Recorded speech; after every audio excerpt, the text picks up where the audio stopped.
बहुत समय पहले की बात है। एक छोटे से गांव में एक अद्भुत फूल उगता था।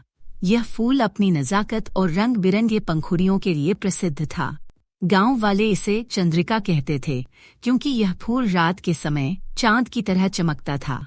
लोग कहते थे कि इसे छूने से किसी भी इच्छा का पूरा होना तय होता था। लेकिन इस फूल पर एक शाप था। शाप यह था कि जो भी इसे तोड़ेगा या इस फूल को छुएगा, उसकी जिंदगी में एक बड़ी विपत्ति आएगी।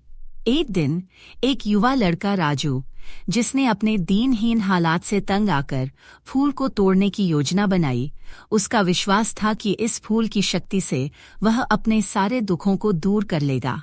राजू ने चुपके से फूल की ओर कदम बढ़ाए और जैसे ही उसने उसे छुआ, एक काले बादल ने आकर उसे घेर लिया। अचानक उसके चारों ओर अंधेरा छा गया और एक गहरी आवाज गूंज उठी, अब तुम शापित हो, तुम्हारी इच्छाएं अब कभी पूरी नहीं होंगी।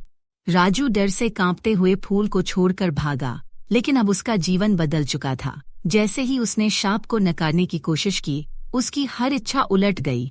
जहां वह चाहता था, वहां संकट आता था। घर में गरीबी बढ़ गई और उसकी माता पिता की तबीयत बिगड़ने लगी। वह अपनी गलती को समझ चुका था, लेकिन अब उसे शाप से मुक्ति पाने का एक ही रास्ता था, फूल को फिर से अपनी जगह पर लौटाना। राजू ने कठिनाइयों का सामना करते हुए उस फूल को वापस उसी जगह पर रखा, जहां से उसने इसे तोड़ा था। जैसे ही फूल को उसकी जड़ों में वापस रखा, अंधेरा धीरे धीरे छटने लगा और चांदनी रात वापस लौट आई। उस रात राजू ने यह समझा कि किसी भी चीज को उसकी स्थिति से बाहर बदलने की कोशिश करना महंगा पड़ सकता है। शापित फूल की यह कहानी गांव में एक चेतावनी बन गई और लोग कभी भी जादू और इच्छाओं के पीछे अंधे होकर न भागने की सीख लेने लगे। राजू ने जब फूल को अपनी जड़ों में वापस रखा, तब उसके जीवन में एक चमत्कारी परिवर्तन हुआ। जैसे ही अंधेरा छंटा और चांदनी की रोशनी वापस आई, वह महसूस करने लगा कि उसके अंदर कुछ बदल चुका था। शाप का असर तो खत्म हो गया था, लेकिन उसके मन में एक डर और पछतावा था।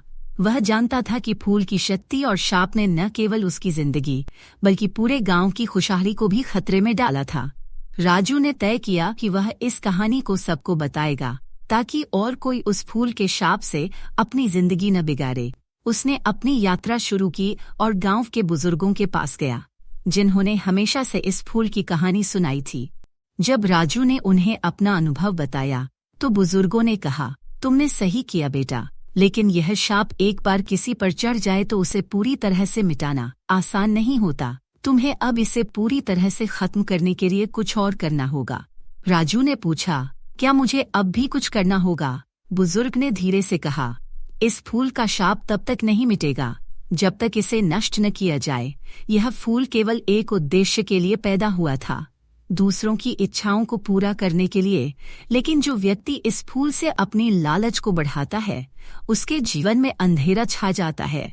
तुम यह शाप पूरी तरह से खत्म करने के लिए इसे खोजना होगा। राजू ने तय किया कि वह उस फूल की उत्पत्ति की खोज करेगा और उसे खत्म करने के लिए जगा जाएगा, ताकि उसके बाद कोई इस फूल की जादुई शक्ति से प्रभावित न हो सके। राजू का सफर और कठिन हो गया। उसने जंगलों, पहाड़ों और नदी नालों को पार किया, लेकिन हर कदम पर उसे उस फूल की सच्चाई का सामना करना पड़ा। हर जगह लोगों ने उसे चेतावनी दी कि यह फूल असाधारण है और उसके साथ जो भी जुड़ा वह शापित हो जाता है। लेकिन राजू ने हार नहीं मानी, क्योंकि अब उसे खुद से भी ज्यादा दूसरों की भलाई की चिंता थी। अंत में राजू उस रहस्यमयी गुफा तक पहुंचा, जहां से यह फूल उत्पन्न हुआ था। गुफा के भीतर एक पुराना शिलालेख था, जिसमें लिखा था, जो भी इस फूल को अपने उद्देश्य से बढ़ाएगा, वह खुद को खो देगा। इसे शुद्ध करने के लिए इसे अपनी असली जड़ में लौटाना होगा, लेकिन यह काम कोई भी अकेले नहीं कर सकता।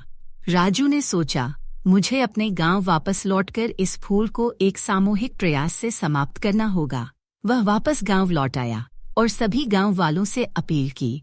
सभी ने मिलकर फूल को एक विशेष पूजा स्थल पर रखा और उसकी शक्ति को खत्म करने की कोशिश की। पूजा के दौरान फूल ने अपनी चमक छोड़ी और उसकी जड़ों में धीरे धीरे नमी आनी शुरू हो गई। फूल की शक्ति खत्म होते ही पूरा गांव फिर से खुशहाल हो गया। राजू ने सीखा कि किसी भी चीज की असीमित इच्छाओं के परिणाम हमेशा नकारात्मक होते हैं, इस बार उसने अपने गांव वालों के साथ मिलकर उस फूल को समाप्त किया और शाप भी खत्म हो गया।